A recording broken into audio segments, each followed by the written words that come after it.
This is going to be a little bit different podcast than our normal arguing format. We're breaking the format. I read a book recently called The Art of Profitability by Adrian Slywotzky. Say that 3 times fast. So this is going to be a pseudo book review, and I hope nobody gets hurt. All right. Well, at the end of the podcast, we could say nobody got hurt in making this podcast. I mean, I hope so. The Art of Profitability. This was recommended to me by someone who is sick of airport business books. And they said that this was actually good because it's done in the way that the Phoenix Project is done. So there's a story. Yeah. This book, though, it's not a new book. No, it's from 2000. This is even older than the Phoenix Project. I would think it is. Let's go to the internet. Internet to the rescue. The Phoenix Project by Gene Kim, Kevin Baer, and George Spafford, 2013. Yeah, so this predates it by quite a ways, over a decade. Yeah, well, this book is all about business models. So if you've ever been screamed at of, we need a new business model. Well, our business model is not right. Whatever. This is for you. If you didn't get your MBA from a prestigious university, then let us fill in some of the gaps. Let us fill in what you slept through. So we're going to go through the business models, and we're going to help you all understand the pros and cons of each business model. Let's go. You want to know the business model that makes customers so dependent on you that they cannot afford to leave? They can never get out? I want to hear about it because I am tired of being treated just like any other vendor, constantly competing on price alone because the customer doesn't know any difference between any of our services. Like every time I have to win a deal, I'm losing them next year because the prices come down and down and down, or it's so cheap that the competition is stiff. And I'm solving a real world business problem, but the customers are treating all of my products and everyone else's like they're paper clips. This model is what we're calling the customer solution business model. And the customer solutions model you'll recognize from our podcast on the forward deployed software engineer via our favorite company out there, Palantir. So if you stop selling products and start selling entire solutions to business problems, you become so embedded in their operation that replacing you, it's prohibitive. It's just cost prohibitive. I'm not going to say it's impossible, but there's so much you need to throw away to get to that point. So you see this with giants in the field. What you think of as giants in the field right now. We already mentioned our favorite evil business, Palantir, but also giants like Salesforce. And people do rip out Salesforce, right? But I'd salt bay in some other ones out there like SAP, right? Companies that have SAP, They're married. They're never getting out. They're like, it's not even worth it to lose the kids in divorce. They're just not getting out. Then there are some smart companies that get you by having to call on them for the divorce. Like, you can't get out of their world unless you get them to help you, which means you have to pay them. So the cost of leaving them just went even higher. So strengths of this business model. Let's hit the strengths of this business model. The biggest strength is really, I guess, the high switching cost that prevents your customers from leaving you, right? Makes sense because we were just talking about the high switching costs. That. I work with a bunch of IBM teams and PwC teams and Deloitte teams when I was a contractor, that part of my career where I was a contractor. And because I was in electric delivery and natural gas, and in that industry, they don't do software development.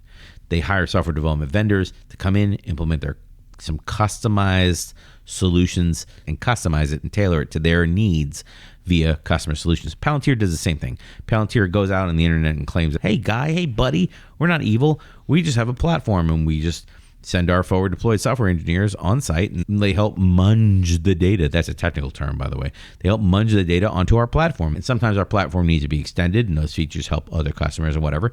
But once you've had somebody on site for a year and a half, learn to integrate your data, learned about all your data and your business flows, built data models that maybe you've never even built yourself, and brought your data into this other system, how are you going to separate from it? So you're going to throw away all your relationships with all these people. You're going to throw away the business critical processes that you've built around this software. You're going to throw all that out. Yes, it's possible.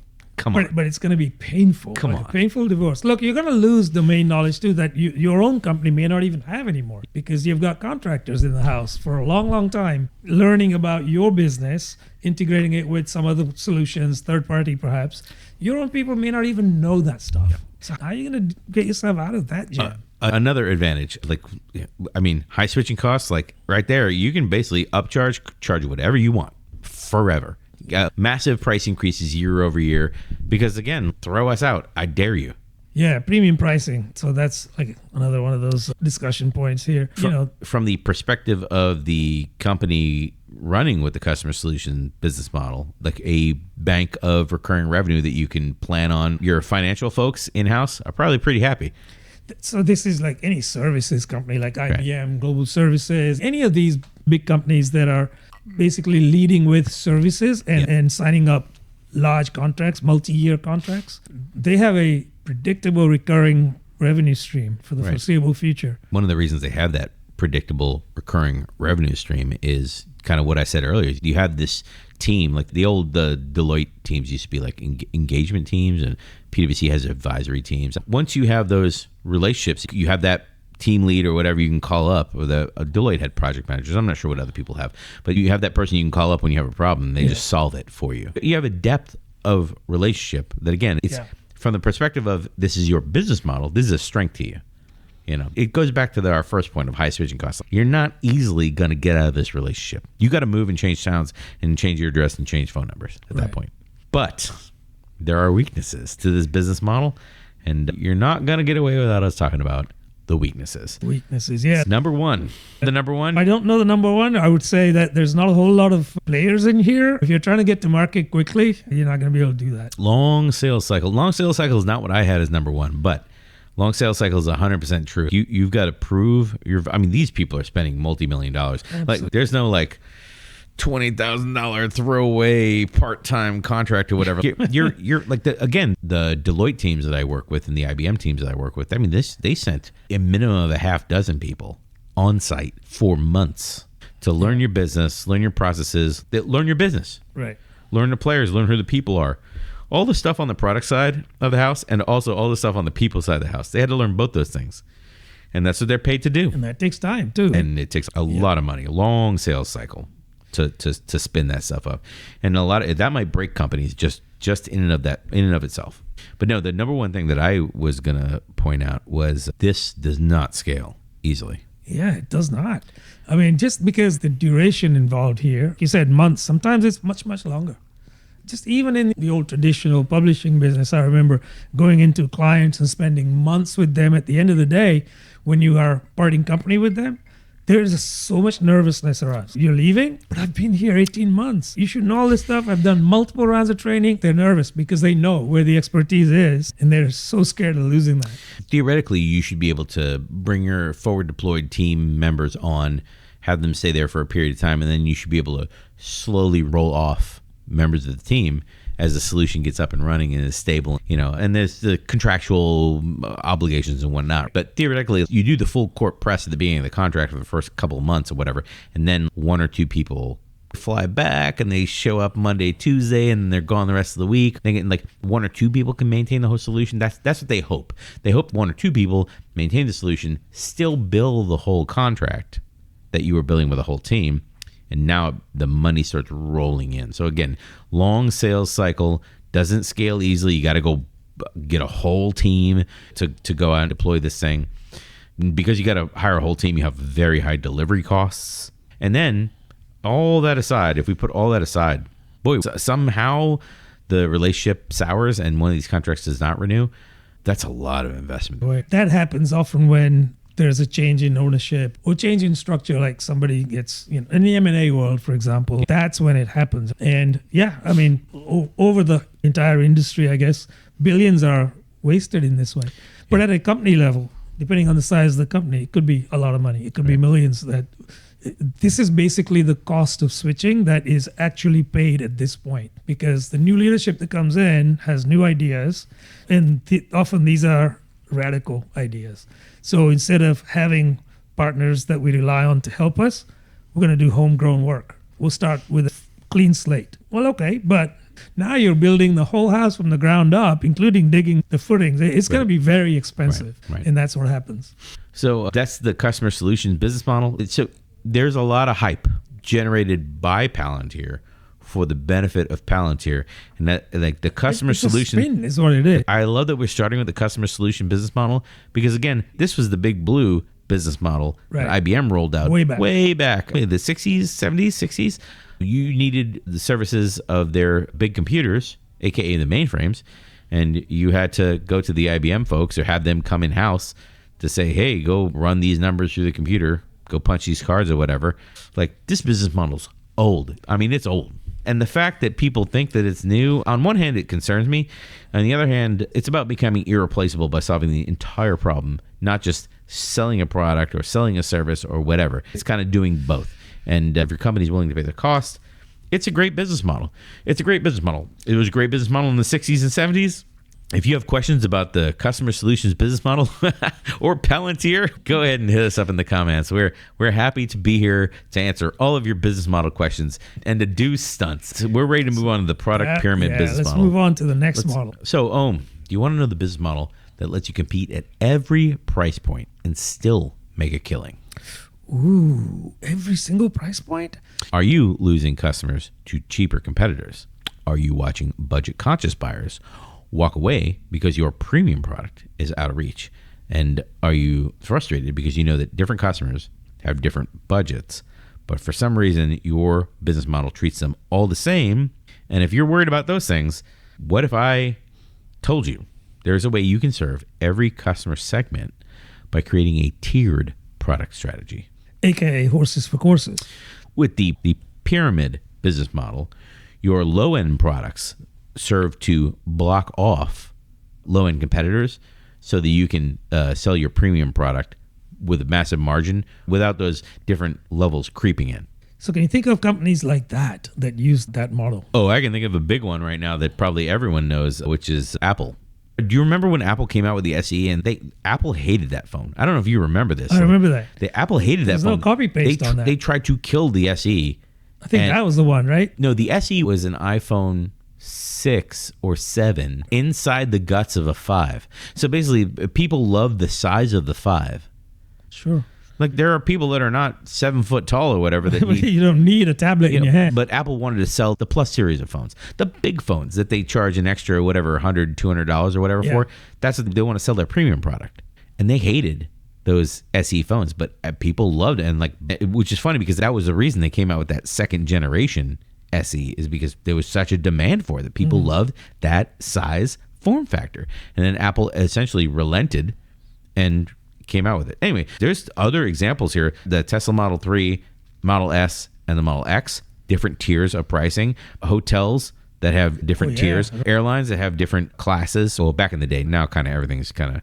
This is solving every tier of product and using them to block and tackle so that people don't overtake your mid to high tier with their low tier offering. Tesla you mentioned, but I think it goes back to before Tesla, the traditional car companies, the big three, right? They had a family of products. Yes. Well, something for everyone. Yeah, GM was it's exactly. They had Chevy, and at the top tier was Cadillac, right? And that's in the Art of Profitability. That's in the book that this came out of. So let's get straight into the strengths here. The strengths of this model. Obviously, we already started talking about them. They're massive. If you can get this right, they're massive. You're also protecting your market from external entries, right? Yes. You're covering the market. You're capturing customers across willing to pay segments wherever they are. You're basically meeting customers where they are. Oh, we don't. Meeting customers where they are. That's like a different. That's like which is their path to better and better things within your own ecosystem. That's like a meet them where they are. It's like, well, the customer can't pay more than $10,000, so I'm going to design a $10,000 automobile.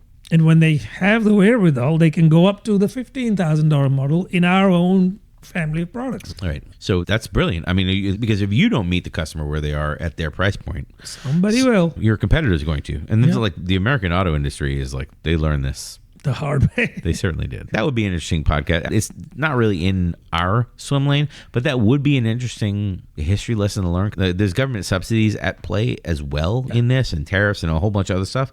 But if you really were to step back and look at it to say, well, what market are we trying to serve? Like, what is our goal?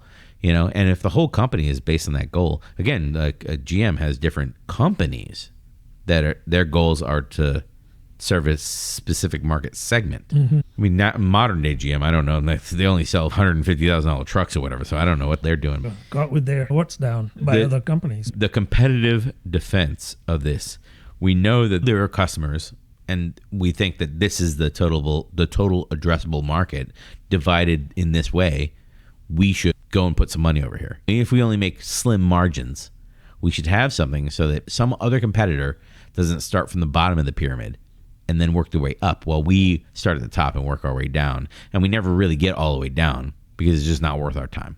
So this model, I think you already hit one of the other strengths of this model, which is the natural upsell path here. Customers, obviously, as they buy their entry-level car and as they progress in life and they make more money, they eventually end up buying the Cadillac. Yeah, and you can lure them, I guess, by offering them loyalty discounts and what have you. So yeah, that's one other strategy. The other one is this idea of operating at each of the layers of each of the strata. You win more than once, right? You win at the lower level where you're generating volume and revenue, and then also at the higher level where the volume's low, but the margins are higher.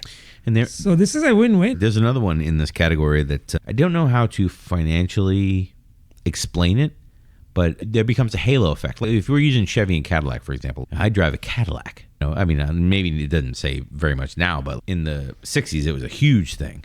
Isn't this why mainstream car companies came out with their premium brands, like premium mark? Well, Toyota and Lexus is another good example. Yeah, and they all did that, right? Infiniti from Nissan. Right, yeah.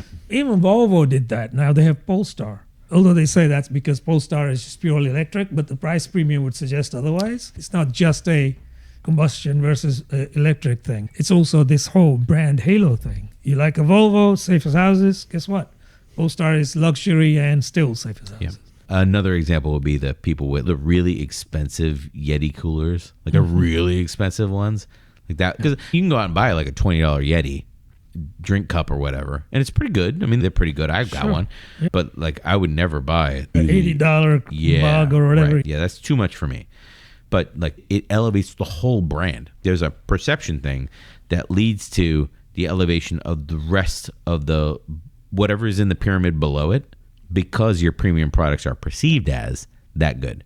If you're going to go buy a $400 metal cooler that is pretty amazing, it keeps your stuff cool all day. You throw it on a boat or whatever, or you throw it in the sand of the beach full of ice. You come back to it 6 hours later and it's still completely packed with ice. There's no water in the bottom of it. It's still 100% still the same temperature. Yeah, that's impressive.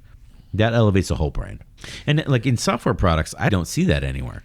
Yeah, I'm trying to think of an example in the software world. I just keep coming back to the companies that only have one layer of the strata, like SAP, for example, right? Yeah. Although you could say that their modules could be referenced here. But yeah, software doesn't really have a parallel like that. Well, I mean, it's not all roses. It's not roses. There's some weaknesses here, and the weaknesses are just as significant as the strengths. So let's start with, what are you going to pick for your number one? I have an idea of a number one weakness here.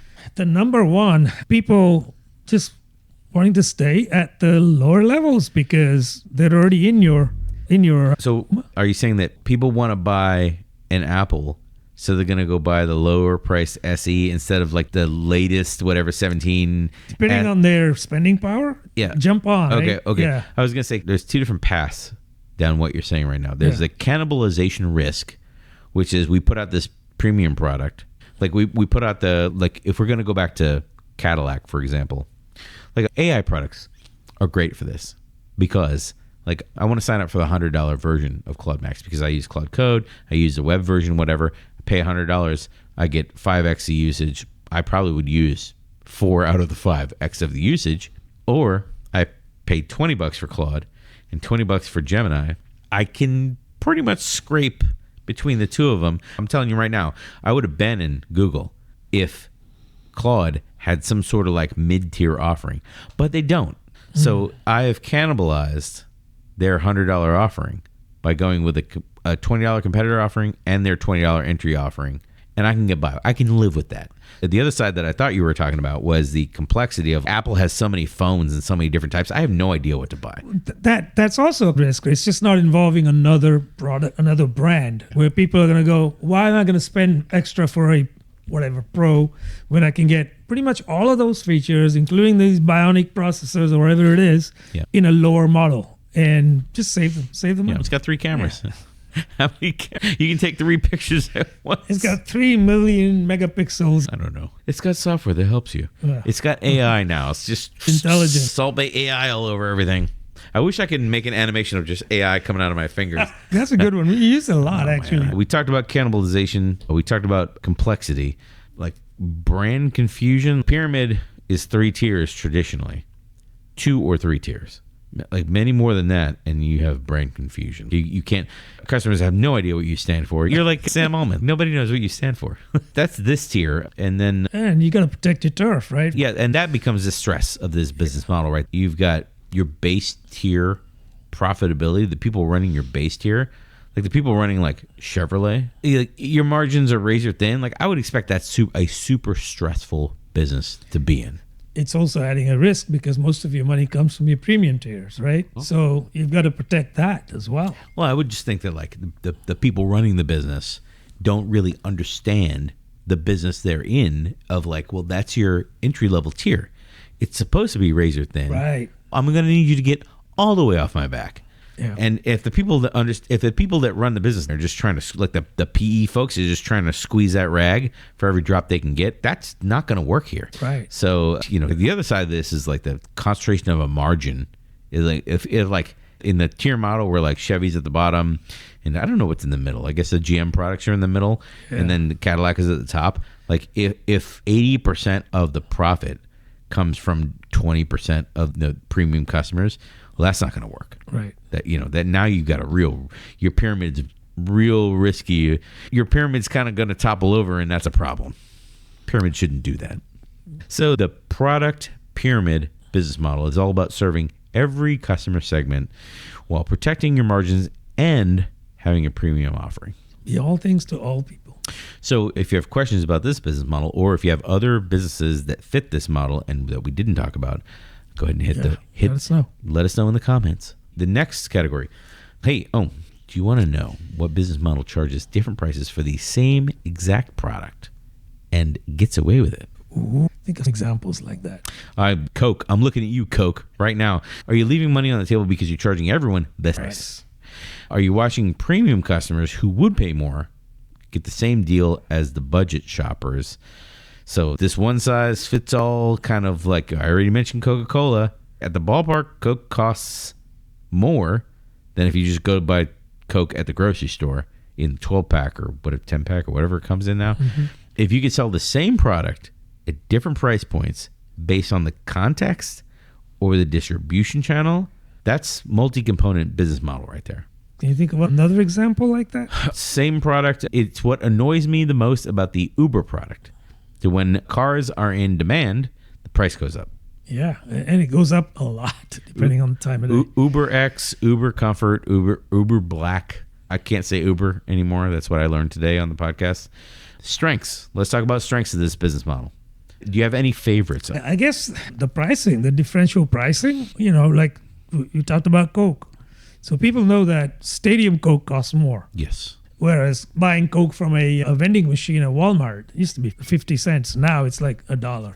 It's still cheaper than buying retail elsewhere. So the context-based pricing power. Yes. Is, that's unmatched. I mean, what do you... You got no choice also. You get into town, it's midnight, you're at the airport, and there's like 2 cars on the road. What are you going to do? You're going to pay more. That's what you're going to do. Right.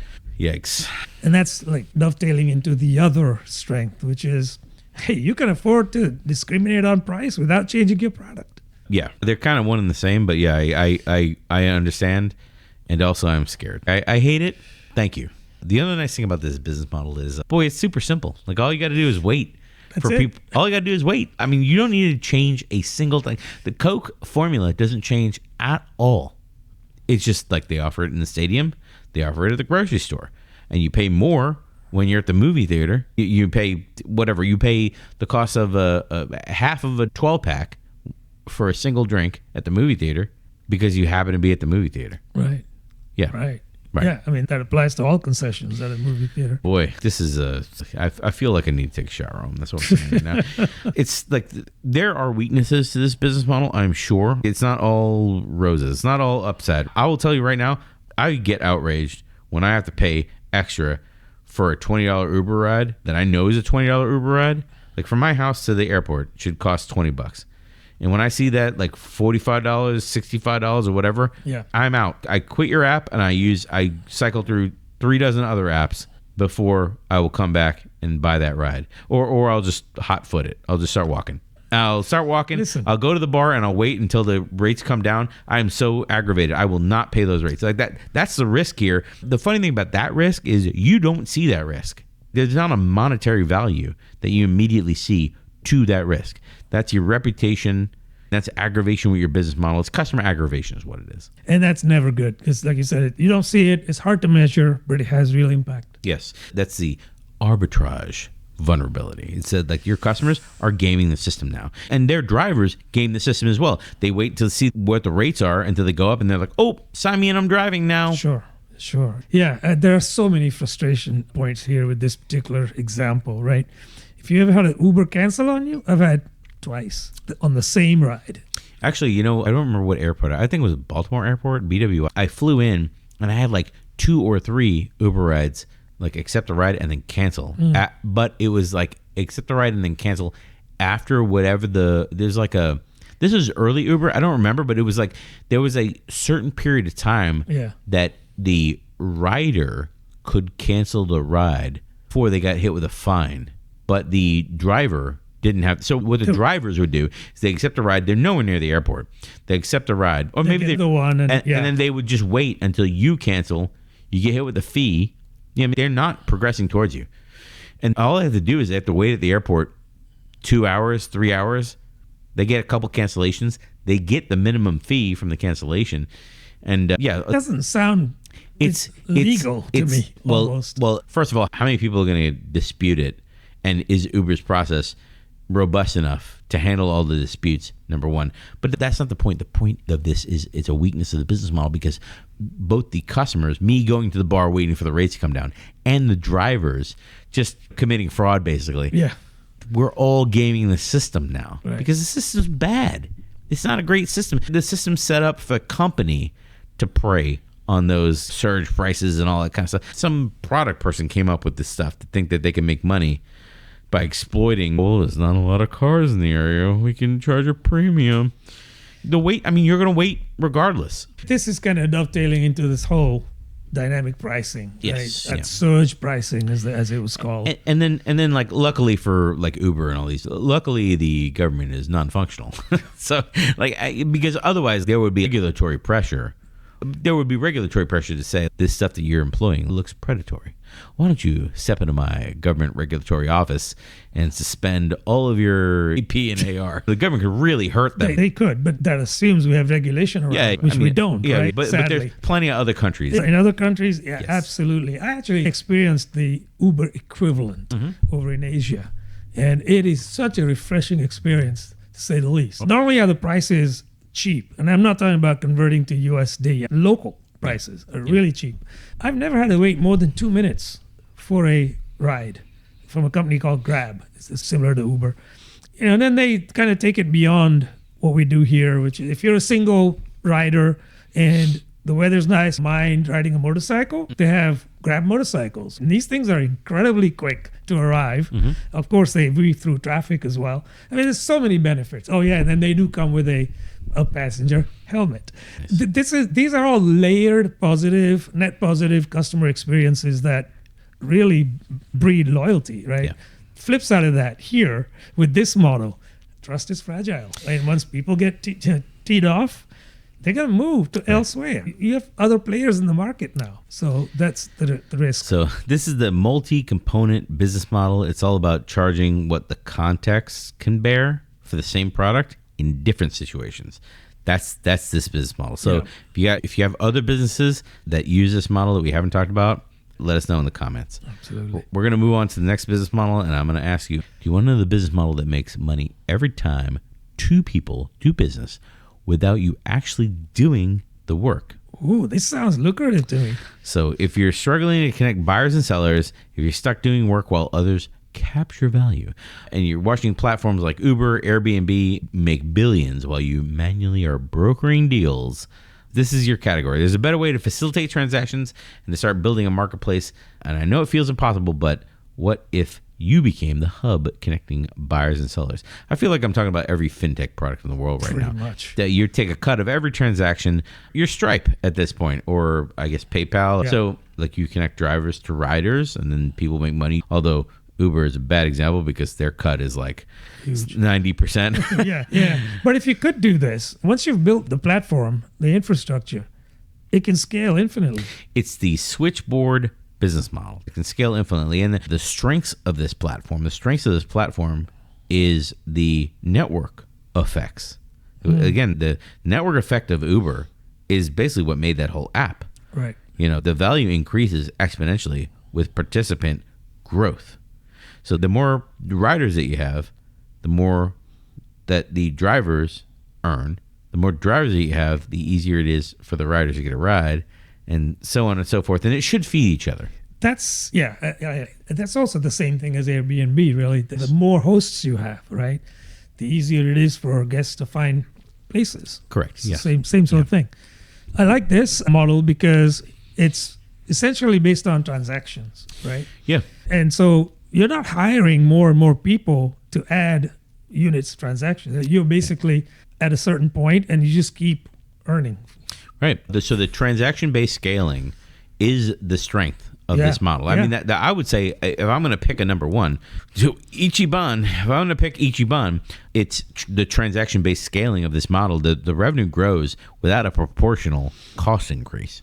So you keep running the same system. I mean, maybe you have like some more transactions require a little more networking or database power or whatever, but I mean, that's like, you're going from like a $250 a month database to a $500 a month database. Peanuts at that point. Yeah. Like, you're not hiring more people with each transaction. It's like the customer solutions model that we said at the beginning of the podcast. Yeah. For everyone referencing the customer solutions model that Palantir is using, you have to go out and hire a whole bunch of... You need FDEs out there. Hire a whole engagement team. You have to hire a whole team of people with the skill set you need, and then go deploy them.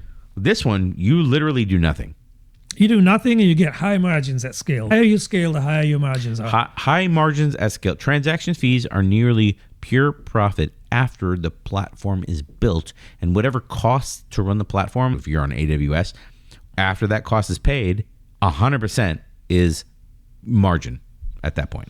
Yeah, and this allows you to capture a whole bunch of data about your customers and infer insights and knowledge from that your competitors have no chance. And your competitors are not. Maybe they can capture some of that data with some kind of like initial offering or MVP or whatever that just to try to capture, but the mass of data that you have, they're not going to catch up to that.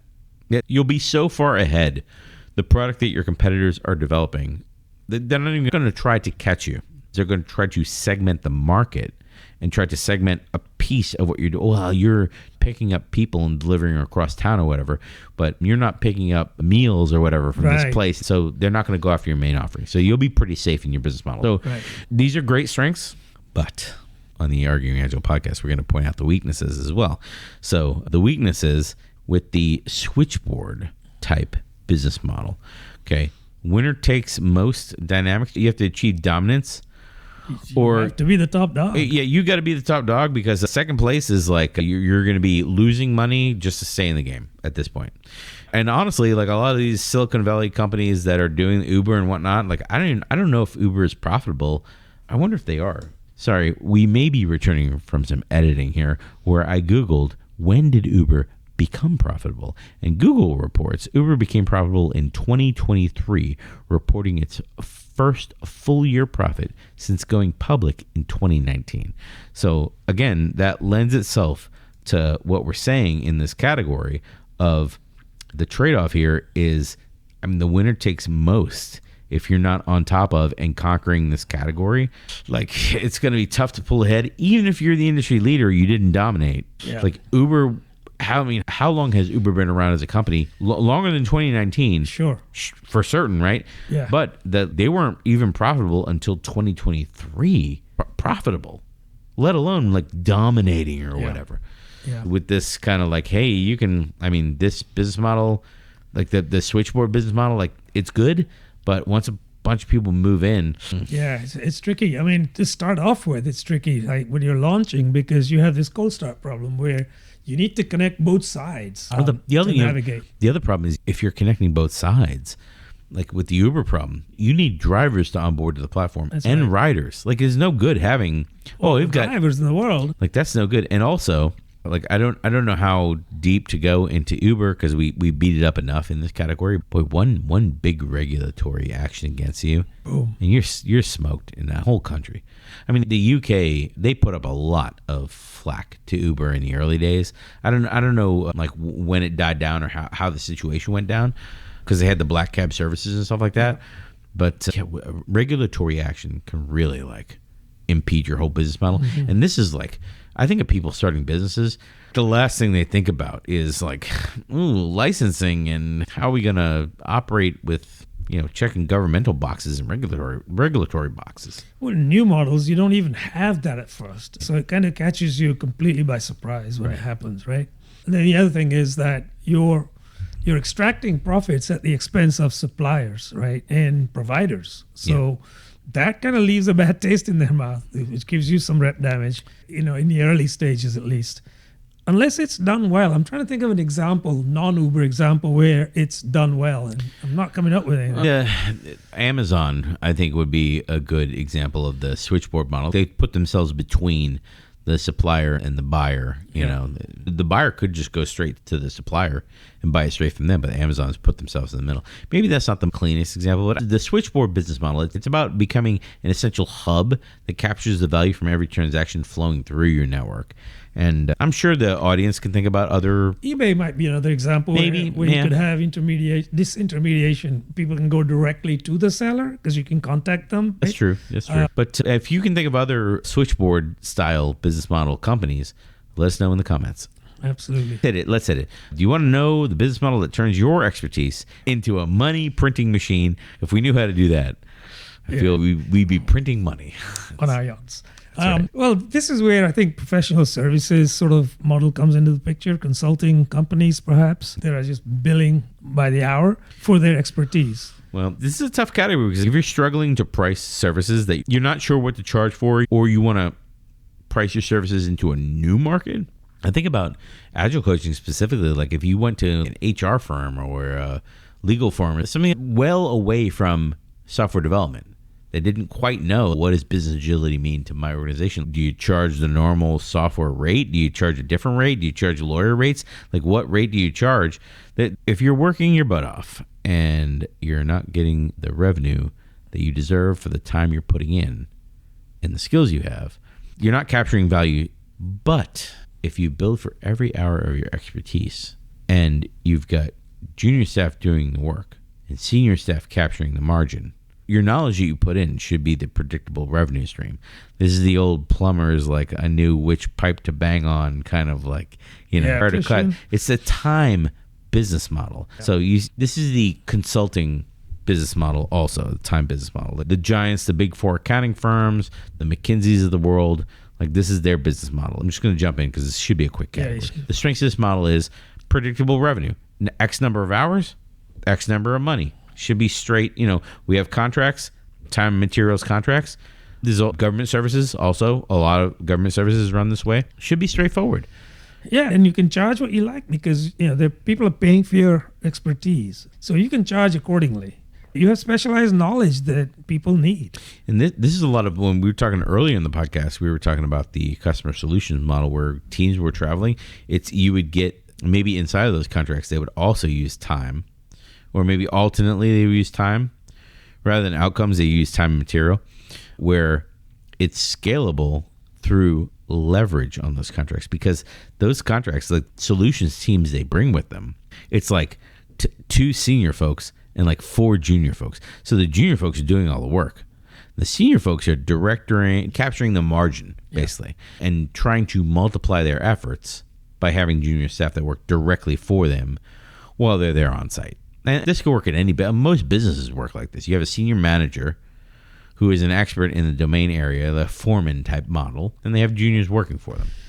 Yeah, I mean, one of the strengths of this model is your revenue stream is pretty much assured because as inflation goes up, your rates go up. Right, yes. So people will pay the going rate, so to speak, right? And as long as you can keep demonstrating your expertise, then you should be able to keep demanding those high rates. And that's both the strength and a weakness of this model. Yeah, it segues into a weakness because you constantly have to be on guard to keep up. Right? The other issue with this model, the other problem with this whole time and materials model, I will tell you now, as far as the models we've talked about so far, this is my least favorite one because the pressure of utilization.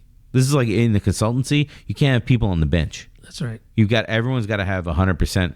120%. 100% on paper, 100% in practice. 100% on paper, 120% in actuality. Utilization, which is like the risk right there is you're going to burn people out. You're going to burn them out. And now you're not only going to burn them out enjoying the work that they do. Yeah, exactly. And it's really hard for these people that are trapped in this model because not only are they pressured to bill every hour, they also have to keep their skills up. So when do they do that? When do they do the upskilling, right? They have to do that in their own time. Right. After spending 120% of their time. Right, yeah, because all their time is billable. Because when the work stops or when you stop billing for hours, like that's when the value stops. So this is not like when you were like, well, we gotta train our folks and we gotta do whatever. None of that's getting done in this model. Like that's the worst. The worst of this model is it's all the weaknesses. None of that's getting done. And again, if you want to capture more revenue, you have to scale linearly. Is that a real linearly word? Is a word? Yeah. Is that a word? Yeah. You're not going to get more hours without hiring more people. Right. That's it. So that's your constraint. You have to hire cheap, bill out full rate. This is straight up the McKinsey model. It's like bill out full rate, junior, senior, doesn't matter to the customer. You're billing full rate, maximum hours, as many junior people as you can pack on the program. Yeah, again, the time business model is all about systematically capturing value for every hour of expense that you deliver. I was going to say incur, but deliver.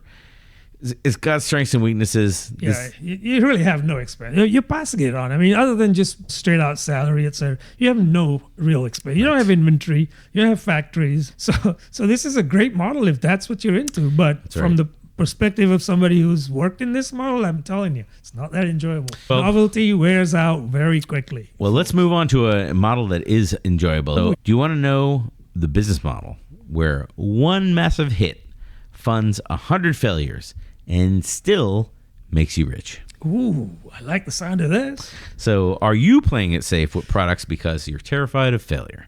Are you watching competitors launch massive hits while you're stuck with incremental improvements?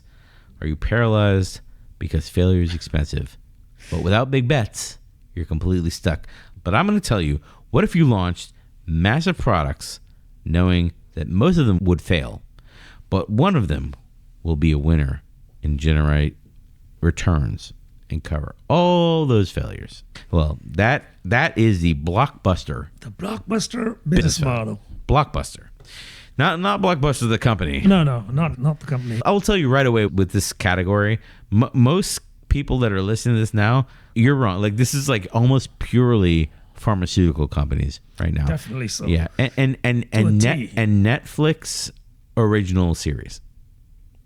Original Netflix series, was it Stranger Things, House of Cards, and Daredevil, and Narcos, and Black Mirror? I mean, Netflix took some risks early that everyone forgot about, right? Yeah. It's like it becomes, especially with movies and things like that, it becomes part of the zeitgeist. It becomes part of the pop culture or whatever. But they took a risk with those things. They bet big with those things. And people subscribe to watch those series. The Blockbuster, I mean, the drug companies are the ones known the most for this. Big, giant swings. Where are we at? Blockbuster. Blockbuster. So some of the strengths. Yeah. I mean, you can have many bets that fail, but the one that doesn't will pay for all the other ones, right?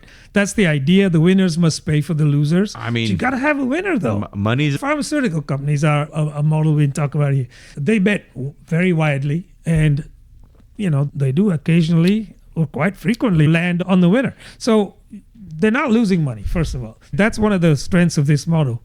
The other thing is you have a certain window of opportunity during which you can capitalize, right? Because you've done this research, you know about that particular segment, and nobody else is doing this. So if you can make that work, you have a leg up on the competition. And depending on the country you're in, you have intellectual property that is going to be your IP for years. Right. Depending on the industry. I don't know how pharmaceutical, I've never worked in pharma, so I don't know. But there's IP, there's the outsized returns from your big hits, your big bets, your big wins. And you have some exclusivity until the market catches up to you. But also your portfolio, you have the potential to put a little bit of money in a whole bunch of things, because if one thing hits big and you make a bunch of money on that, you turn around, you reinvest that money. I mean, this is like pre-1975 America. You had mega companies when they made money, they put money back into smaller companies that they would take ownership of portfolio, and you had a bunch of like Gulf and Western, old companies like that. They would own a movie studio and be like, what the heck is Gulf and Western even do? You put money into a bunch of smaller bets. But from your perspective, having billions of dollars in the 70s, like everything's a smaller bet. So one of those is going to explode. I mean, they're all staffed by people that are trying to do the best that they can. So what are we doing here? Are we believing that people are doing the best they can, or are we not? I mean, there's strengths all up and down here about you got a wide portfolio. You're putting money in. You've got IP that you're buying. Even if it doesn't make money now, you got an IP you can leverage in the future. You're getting outside returns from all your hits, even if you're investing across the board. Your hits are covering your loss. The Blockbuster business model that I'm describing now is basically the Silicon Valley business model that I'm describing. Yeah, to a large degree, it really is. So if we're bailing out the banks, there are some failures that we have to talk about in this category, Ohm. And boy, I'm going to talk about number one, 80 to 90% of these projects, like they fail. Right. Yeah, exactly. The failure rates are high, but are they really considered as failure rates? So knowing that helps weather the storm a little. Are you saying knowing's half the battle? Knowing's more than half the battle in this particular model, right? You shouldn't be surprised when over 60, 70, 80% of your bets don't come to fruition, because you're waiting for that one or two, which will pay for everything. You know, the harder part for people to choke this one down is the massive upfront investment cost. Oh, the development investment, yes. This is true in R&D money. I mean, it's significantly large to cause concern about predictability on net present value, all of those financial ratios. Yeah. You do those and you know that a lot of those are going to fail. So you're right about trying to, especially if you're trying to finance. If you're trying to obtain finance for your company, this can be very difficult to do. And then the one we don't talk about, which is I'm going to put it in the weakness category here, timing. And by timing, what I really mean, Ohm, is luck. Oh boy. Yeah. I mean, the funny thing is, as a product manager, I have been in the seat of developing the right product that does the right thing and being so ahead of the market that nobody's like, everyone says this is the coolest thing I've ever seen. Nobody's willing to pay for it until you go through it personally.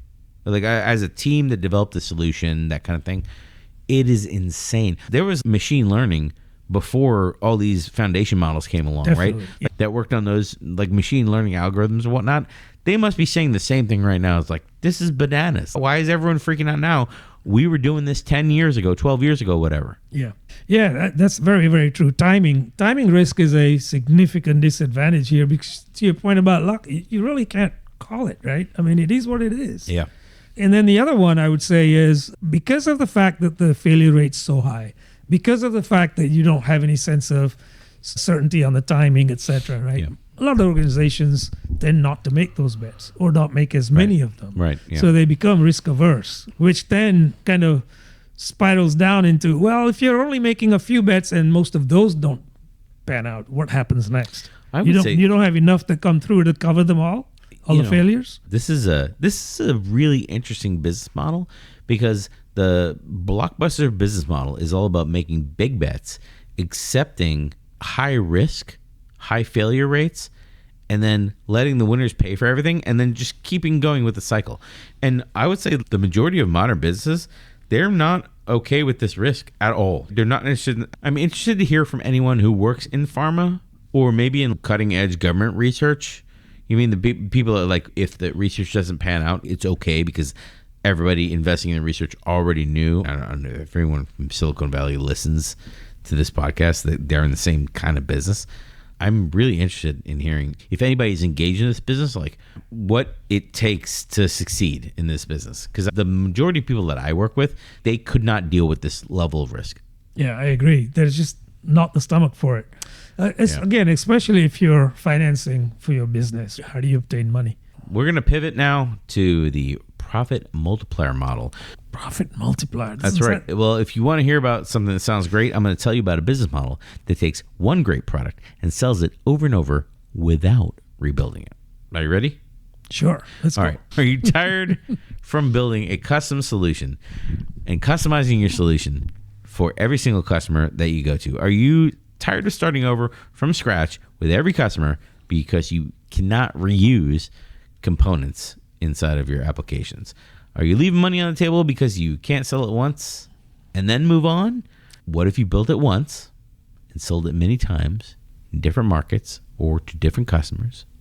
And your initial investment, what if that could be multiplied across an unlimited amount of opportunities? That's the profit multiplier model. Wow, that sounds really enticing. Sign me up. Well, wait a minute. Slow down, because I'm also going to call this the licensing model.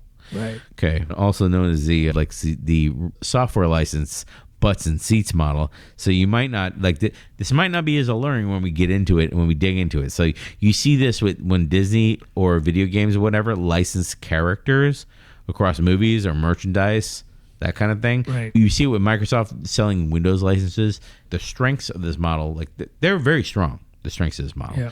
The competing number ones for me are, number one, rapid scaling, which is like, hey, you download my Windows software, install it. Like I don't spend anything. And especially now, you're not shipping CDs. That's on the other side of that is the investment leverage. Is you invest once, but the revenue gets captured multiple times. So the economics, they're not even real anymore. They're just bananas economics. And the returns, every market that you enter, every parallel that you go to, your returns just multiply over and over and over again. Without you having to do anything. Nothing. Really. Microsoft for government, Microsoft for education, Microsoft for fun and profit, whatever. Yeah, it doesn't matter. Microsoft for theme parks. It doesn't matter. Rebrand a little bit and then boom. So it's once you sell in one market, it strengthens the brand in every other market, right? Microsoft dominates education technology. Now people in government are like, well, why are we not using it? Feeds on itself. Yes, it feeds on itself. So this is a brand compounding effect is happening. So it's a strong business model. Profit multiplier.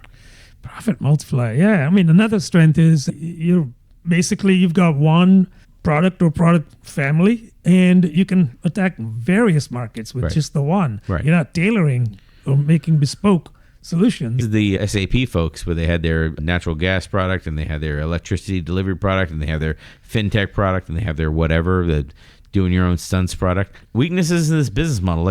So the weakness is I started off pointing out something and then I backed way off expanding on it early in the podcast, which is Disney licensing characters or stories or properties to other people, to studios. Like when you go watch a movie and 15 names pop up brought to you by XYZ. Yeah. That's what it took to there's licensing involved. They bought the characters of the story or whatever from Disney, and now they're making it on their own dime and they're using the Disney license.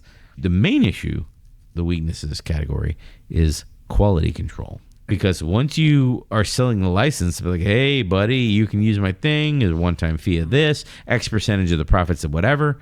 But now a bunch of people are putting out stuff with your characters, your story, your software, wrapping Android in whatever, right? And putting out crummy releases.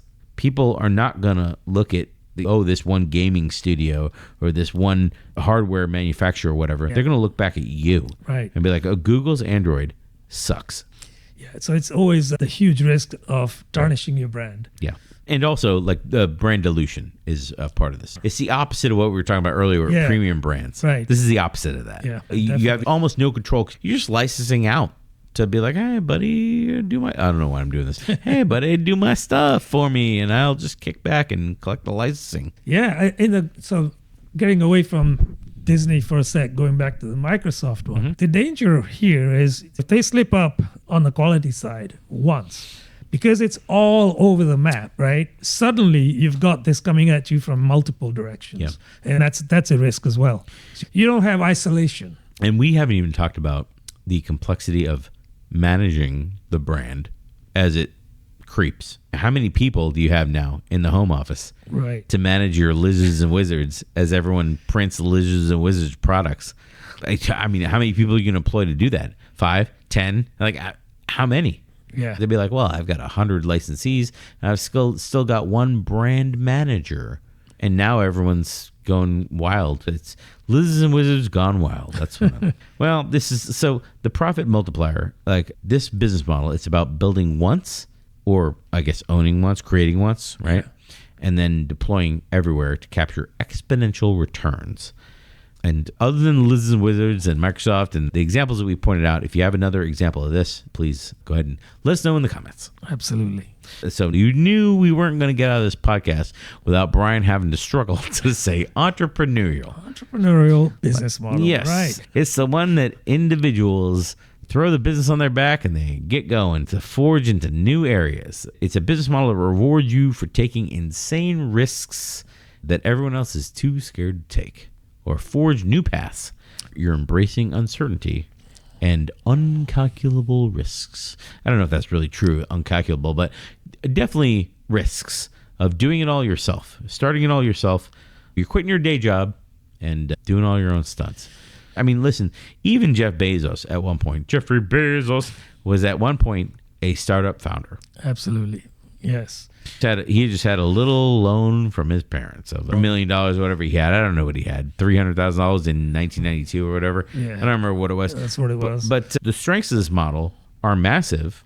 Like everyone understands, like the entrepreneur / founder, like the Silicon Valley people are on LinkedIn all the time talking about the strengths of this model, which is you do one thing, you do it great, you do it better than ever, you serve your customers better than other people, especially better than the larger businesses can do it.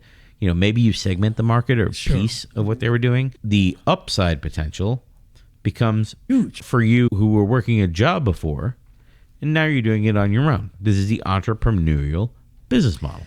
I think one of the other strengths, just segueing from that, is the satisfaction you gain, right? Right. Because these kinds of models are purely fueled by passion. Right.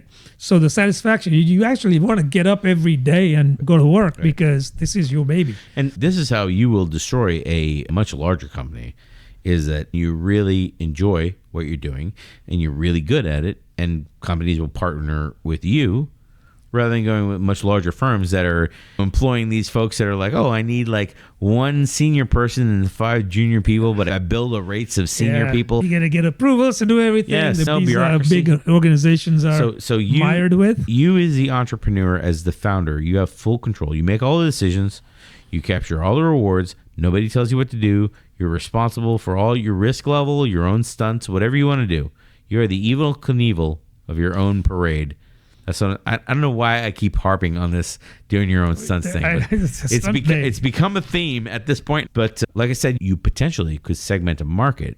And that's something that doesn't really get talked about a lot in this entrepreneurial category, is you may segment a smaller part of something that a larger competitor has captured, but you may segment a smaller part to be like, oh, this specific pain point, no vendor does very well. Right. So I'm going to do this and just take it off to the side and just do that piece. And you just concentrate on that and just smash it. So you're not competing, you're inventing. Or you may take something that's like the competitors, they've got it, but it's like slow and laborious, and you make it fast and efficient. Yeah, I mean, owning your own entrepreneurial business in this model allows faster wealth accumulation, right? Because you're going to automatically, because you're by yourself anyway. I mean, what are you going to get? 2% year over year with your current employer? Like, what are you going to get? You're over here getting $1 million for stuff that you would have got 2% year over year before. So it's not even comparable. However, there are trade-offs. There are weaknesses. Let's talk about some weaknesses, which is the most new ventures, most new startups fail within the first 5 years. The odds are stacked against you. I want to talk about this. I want to take this one offline and have a whole different podcast. Yes, indeed. Just about that statement, which is absolutely true. The majority of new businesses fail within the first 5 years. There are some asterisks that go along with that, but I'm going to save that. I'm not digging into that one now. Nuances will be in a different podcast. I'm saving that one for another one. Obviously, the one that stops most people, financial insecurity. Right. Especially in America, you don't work, you don't eat. Those are the rules in America. Yeah. So that keeps a lot of people from doing this. Right. They're always on a roller coaster. Yes. Obviously, the extreme level of stress of now you run the business. And especially if you're the entrepreneur and you're at the point where your business is successful, in product management, I always tell people like success would be your greatest enemy because of the terrible way that you're running the business, and also you're a terrible person. Sorry, that's sorry.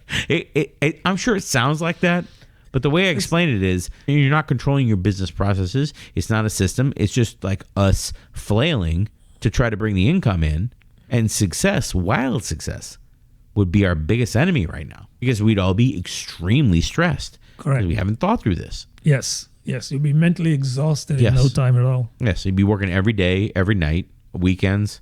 You'd be 996 for life over here. That's right. And goes along with not having any kind of work-life balance. Oh, there is no work-life balance. Oh, I'm going to clip this and put it on LinkedIn for whatever the nonsense, those stupid LinkedIn galleries that are like work-life balance or quiet cracking or whatever, quiet fracking.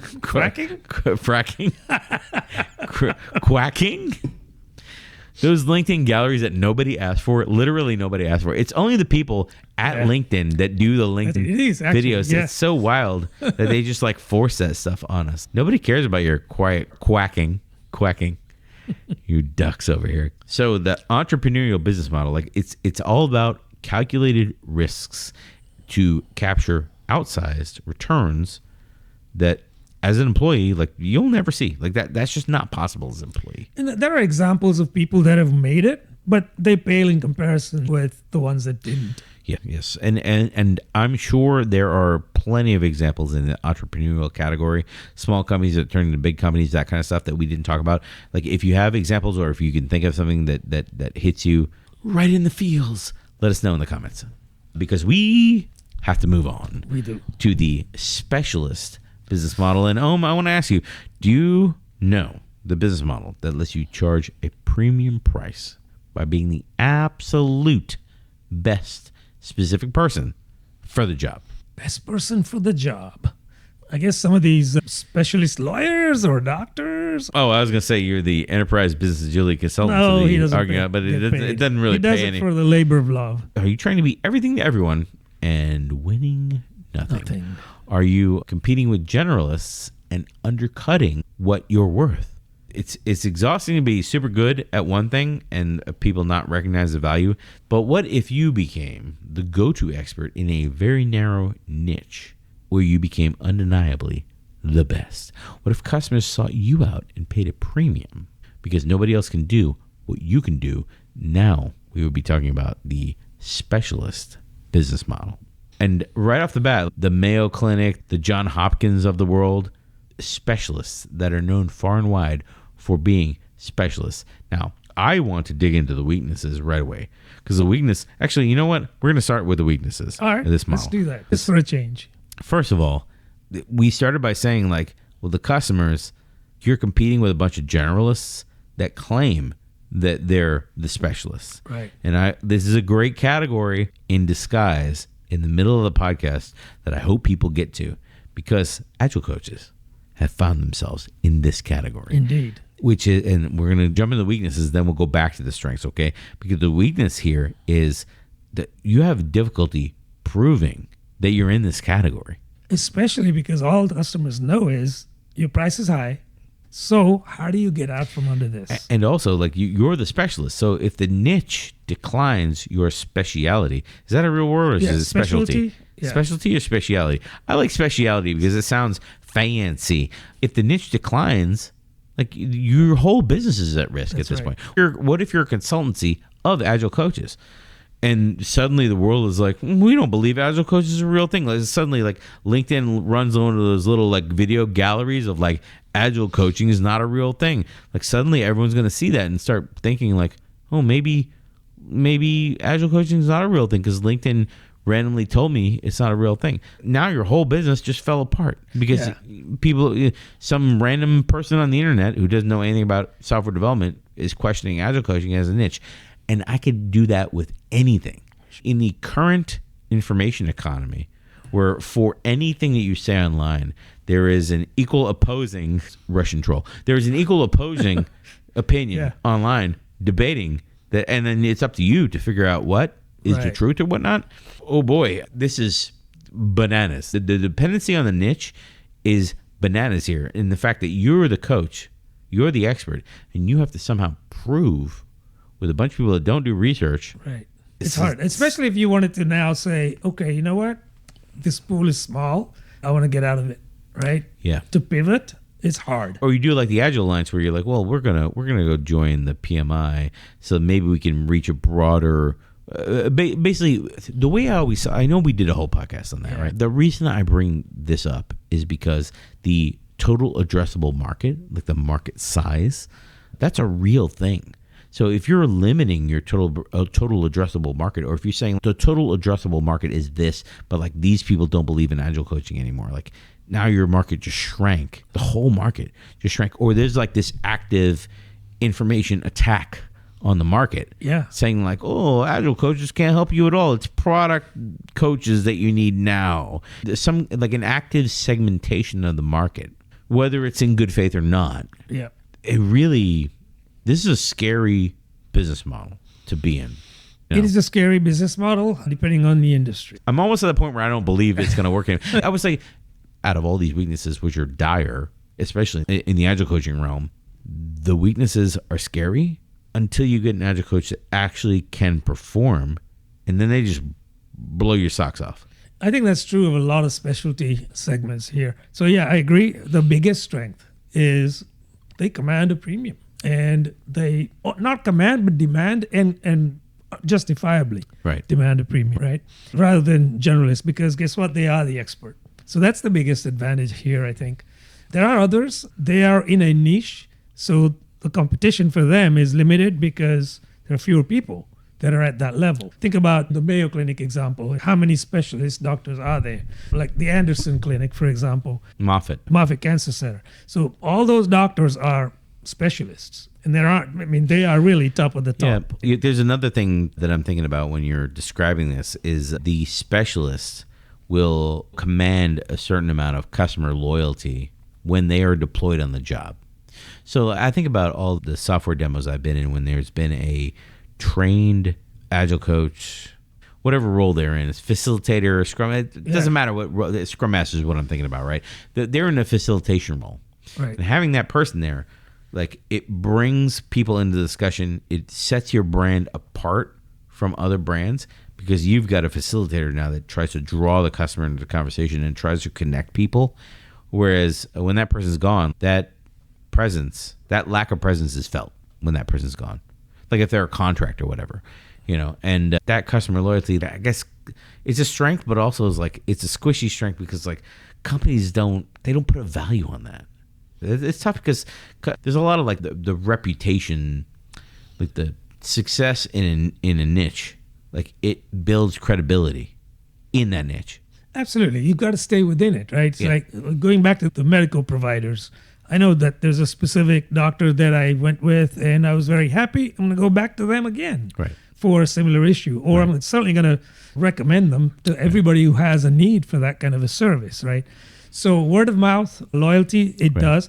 That is, although a strength, it can also quickly become a weakness because all it takes is one dissatisfied customer to go tell 10 others, right? Yeah. And so there is that. But if you're a specialist in this kind of segment, that is a risk that you're running with anyway. Another strength of this business model, I would expect, is you turn in success, you get known for it, and then your customers start recommending you to their peers and their people they work with and whatnot to be like, oh, get Ohm and he'll help your team get into shape and get them delivering, or get your product whipped into shape, or whatever it is, right? Whatever you're known for. Right. And then they start recommending, and then your skills become so in demand that you've dominated this like narrow niche of taking businesses that are at this level and then elevating to the next level. And then, you're constantly in demand. So that's where you would command a premium.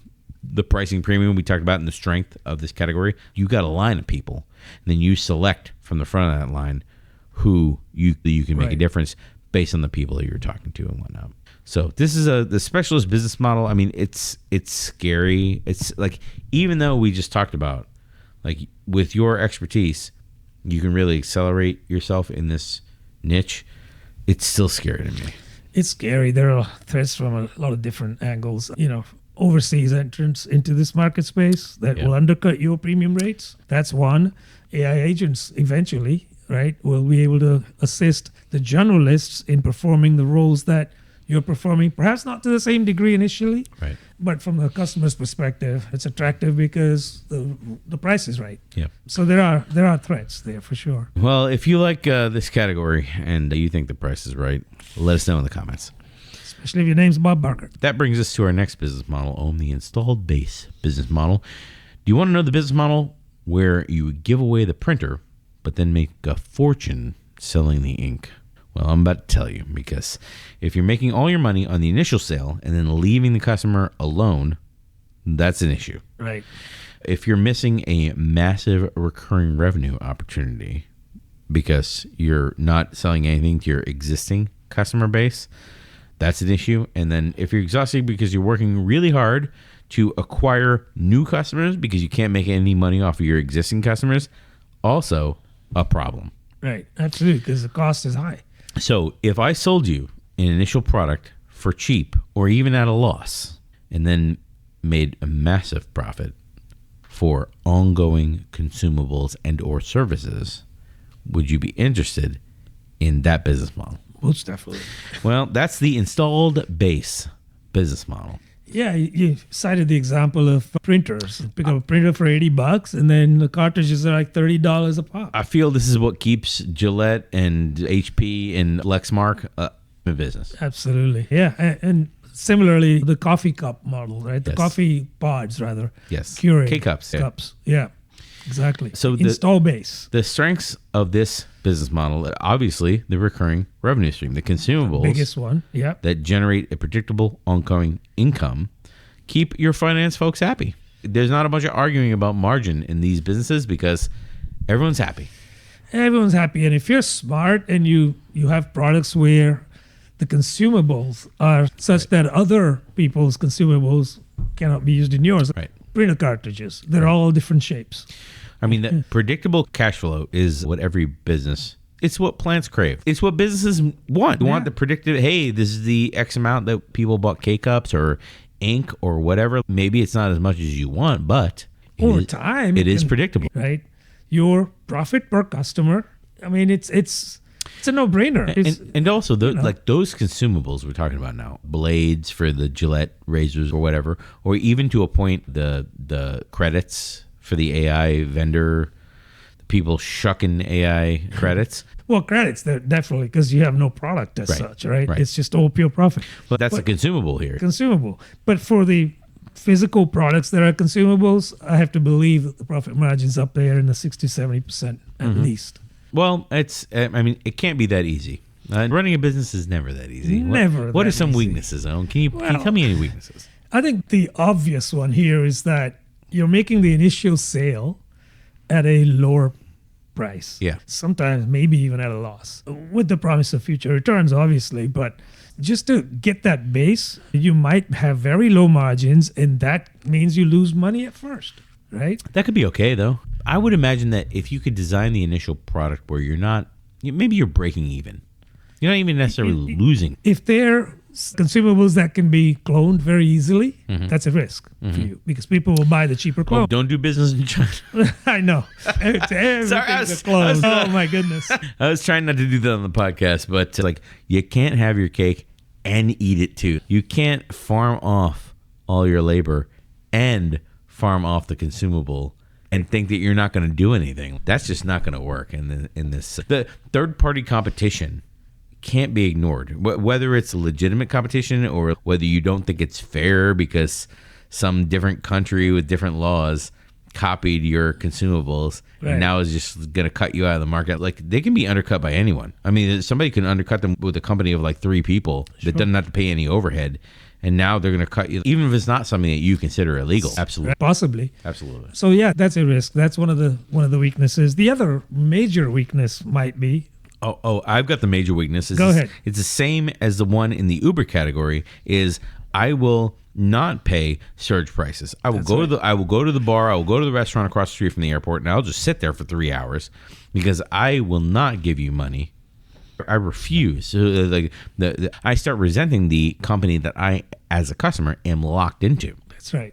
Customer resentment is big here, Yes. right? Because they figure out very quickly that the price of these cartridges, ink cartridges or razor whatever, prohibitively high in some cases, in most cases. And they realize that they've just been locked in. Now you got to buy a new printer. Yeah. So that's a risk. And then the other thing to point out, which may not be relevant everywhere, is it might take the initial investment or the initial loss or whatever you're doing, it might take a long time to pay that back. Hopefully not if you're going to be in the consumable market, in the low upfront and we'll get our money back over time market. Hopefully you don't take too big of a loss on the initial because you could lose your whole company there. So there is sort of a balance in this category of the installed base category. Yeah, I agree with that. AI is a great one for this one. It's like, well, I signed up for the $15 plan, for the $20 plan or whatever, and now you make me keep buying credits. At some point, models change or whatever, and like... You're going to drop. I complain all the time about the Opus model of like, I ran one query with Opus, and I used 33% of my tokens for the whole week. At some point, it's just like, it's untenable, and I'm just going to go get a different model. The installed base business model, it's all about capturing ongoing value from customers after the initial sale through consumables and services. We didn't even talk about ink, printer ink. We also, I don't know if this fits neatly into this category or even tangentially, automobiles. Yeah. So you buy a car and then they make recurring revenue off of maintenance for a long, long period of time. You're pretty much locked in at that point. What are you going to do? Buy another car? Right? Now, so what other installed base companies can you think of? Let us know in the comments. Let's see. Do you want to know the business model where you become the industry standard by which everyone else has to play? Wow, this is a good one. You become the standard, right? So everyone thinks of your product. The standard bearer business model. Let's think about some of the examples here of products like this. Well, I can think of the opposite example where your product is better than the standard bearer, but everyone goes back to that. There are some flavors of Linux that are far superior to the normal Windows operating system. More secure, better tools, better compatibility, better drivers. They don't get any visibility because they're not the, quote, standard. You know, why are they not on every business laptop shipping from the factory? They're not the standard. Are you building great products? Are you building great products, but customers keep choosing substandard competitors because, quote, that's what everyone uses, or that's just what you get when you get XYZ PC or whatever. If you know your product is better and you're stuck competing behind your competitors, that's this category of the de facto standard. If you became the industry standard that everyone else has to come up to the bar of, what if your product standard became non-negotiable? Like, how do you get to that level? That's this category. I agree. One of the products I think about in this category would be, for example, Adobe's PDF. Well, I thought you were going to say Windows. I was like, PDF's a good one, right? yeah. Because there's no other alternative for Windows. I mean, yeah, you mentioned Linux. How many people actually do that? Listen, Adobe is the best example here because I have not used Adobe. I think in 10 years I haven't used like Adobe's actual product because you install Adobe, you get so much bloatware, so much garbage. And there's updates every day. And they can do that because they know that, like, well, every enterprise is going to see PDF and think, I need Adobe. And because they're everywhere, they can take advantage of that ubiquitous nature to throw a bunch of garbage in there that you just can't avoid because people just don't know any better. And I guess I'm in the weaknesses of this category. The weakness right away that I'm going to start is like the weakness of disruption, which is because you're the standard bearer. Windows goes through this too, right? Because like Apple gained a significant stronghold against Windows with the MacBooks and like the Mac laptops and whatnot, because like Windows went through a period where they got bloated with a bunch of garbage. And then like Windows 10 and Windows 11 were an immediate response to that, where they peeled it back and made Windows 10 able to run on like lighter weight type of stuff. That was a response to Mac gaining a foothold in the market and being a real player. Before Windows 7, nobody had Mac laptops. It was like a niche thing. Right. Corporate world. Especially in the corporate world. But now, I mean, it might not be 50%, but like I feel in the places I worked, it's been about between 30 and 50% of people have MacBooks, basically. And that was just unheard of a decade ago because of the risk of disruption here. It's like you put a bunch of bloatware on your stuff. You know what I mean? You put a bunch of stuff that's not elegant, doesn't lend itself to help the user, and the users migrate somewhere else. They go somewhere else. So the risk of disruption, the weakness of this category of being the standard bearer is everyone's coming after you. Yeah. Let me go to the other side for a second. So you become a household name, right? If you're a de facto kind of business model and you lead with a product that everyone knows. I'll give you an example. Most people talk about tissues, Kleenexes. They say, hand me a Kleenex, because Kleenex became a household name over the years. So it becomes synonymous now with what we're talking about, what we refer to a brand name. Good and bad. It's good because that's what people know. It's bad because there could be another product that comes along that's better. Now they're significantly facing like an uphill battle to try and break through, right? Because everyone knows what Kleenex is and nobody knows what this other brand is. So from that strengths perspective, they have mind share and market power. They have a massive amount of market power. Yeah. I mean, at the point like Kleenex, for example, or Windows, right? Sure. They set the rules. I mean, Windows, you don't need to mess around with drivers. They just figure out what drivers for the device you just plug in, and you just plug your devices in, and you let Jesus take the wheel at that point. The Windows, for example, or Kleenex, like self-reinforcing network effect. The more people that have a Windows machine, honestly, or if I'm going to take my weakness and roll it into the strength category of the Mac, the more people that have the Mac, the more snazzy it looks to people, the more people want a Mac. And now like that cycle is just self-reinforcing, right?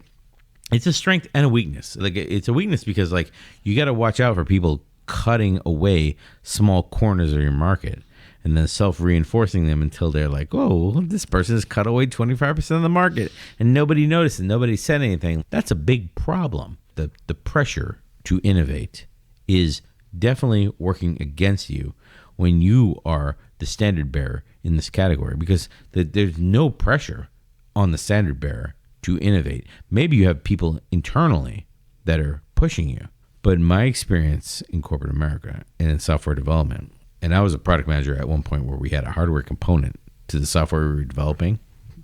Innovation, when you are the dominant player, is not, I mean, you can push as hard as you can, but there is a point where your pushing does not get your company ahead. It just damages your own reputation because you start being seen as like a trouble starter. Yeah, I can see that. And that's when you're in a company that is already ahead, that is the predominant player.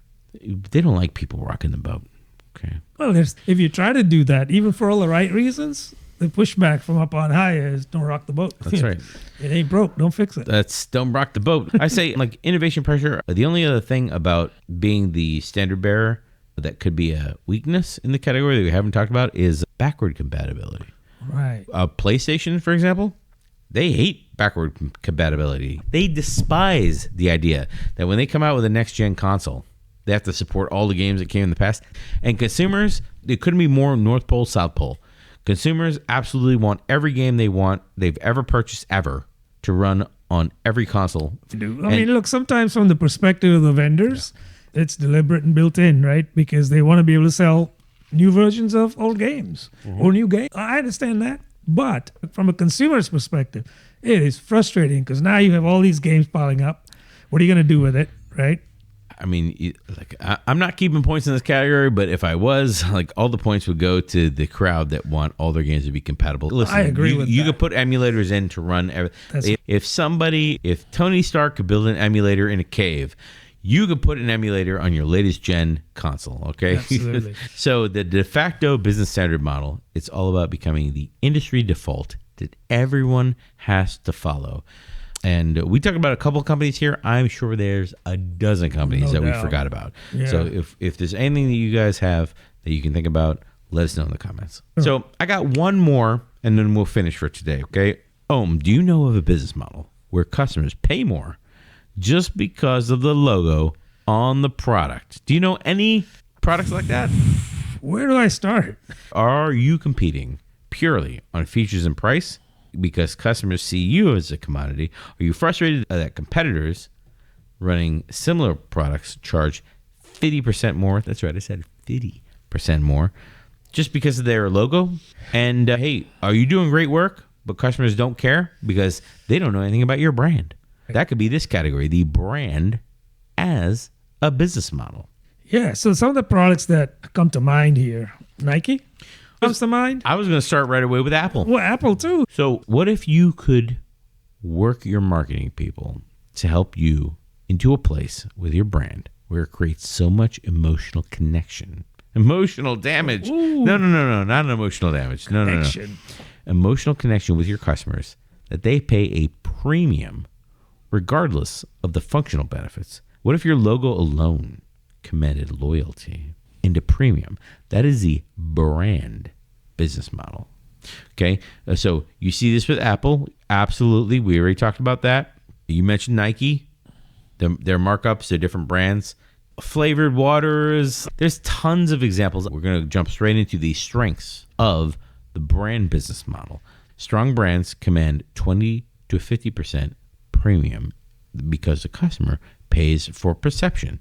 This is the BMW of marketing. Customers believe the BMW brand is worth XYZ dollars, even though it's a maintenance nightmare, even though it's not more reliable than any other car, even though they can buy a new Mercedes and get better interior or whatever. Doesn't matter. Even though every other car's got more horsepower. Doesn't matter. Right. It's almost like a blind or cult following. Yes. So one of the biggest strengths is the product that sells itself, honestly. Yes. Customer loyalty is there in droves. I mean, people are just going to buy it. Premium pricing, you already mentioned. But, marketing efficiency, they don't have to try hard to sell it to you. Right. Well, it's a funny thing you just said, marketing, like the efficiency, because one of the weaknesses of this model is it requires a sustained investment of marketing over years. Same message, same brand over years. And most companies they're done. They're out. They're not even going to attempt something like this. A consistent brand for over a decade or more. From the time you decide you want to spend money to position yourself in the market. What we're talking about is marketing positioning right now. Where's Martin at? Like, I can't believe he didn't watch the podcast. Like, this is like straight down his lane. By the time you decide this is what we want to be known as, you got to start spending money. You got to start targeting your audience. You got to start designing those products. And that takes a lot of time. And you're not going to turn that around in like 6 months. You need to know you want to do that years ahead of time. Be it in for the long term. Yeah, absolutely. yeah. I agree. Yeah. And then again, you do it. You start producing good products or whatever. One bad product, one bad campaign, whatever. Yeah. You're setting your whole self back, your whole brand back. These are the weaknesses of this. And then, of course, all that assumes that you don't have serious competition breaking in. I mean, the early 2000s audiophile market was just jam-packed with competitors. Terrible market to try to break into, because there was so many good competitors back in the day. It's been years, so I have no idea who's Alpine's still in it. I don't know who's still in it. I'm still around. I miss my DVD player or Blu-ray player brand from Oppo. They've extracted themselves out of the market because I just couldn't compete. Yeah. They came in as an entry level, interestingly, and then they just very quickly went up to a premium price, and probably that was their undoing. If you go up to a premium price without a pyramid in place, that's right. Yes. That's exactly what happened with them. The problem is other people come in at different segments of the pyramid. Imagine if you have a super low-end product and a super high-end product and nothing in the middle, and a competitor comes in the middle and erodes your high and your low-end product. You're hollowed now to the core. Yes, pretty that's much. exactly what they do. It's easy for the competitor to then go up or down in the pyramid, whereas you're always defending. That's the main weakness. If I'm going to pick one in the category here that we're talking about, the brand business model, is that the competitive pressure. Like, you're always defending. If you're saying, like, my brand is the premier brand, my name is the best in the business. When you think about soccer, you only think about a couple brands in your head. Whatever those brands are, I'm not going to say them on the podcast. Whatever those brands are I guarantee you, they always have a budget to defend their position in that market that you're thinking about right now. Soccer or football, whatever it is. And they're spending a lot of money to do that. So if you're not willing to be continually spending that money. Yeah, it's tough. I mean, one of the biggest challenges there is if you are willing, right? How do you measure brand value?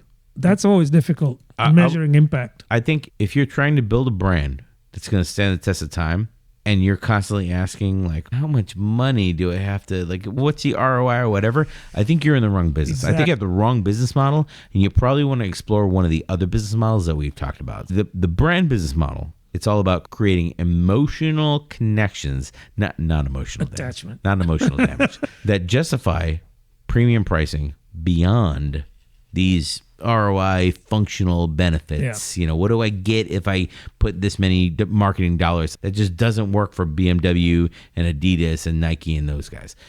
We've gone through about half of the business models at this point. Maybe we'll do a follow-up and get the rest of the business models. Definitely do a follow-up, so look for that. And like the podcast if you enjoyed this review of business models, and let us know of other topics that you want us to dig into. Like and subscribe.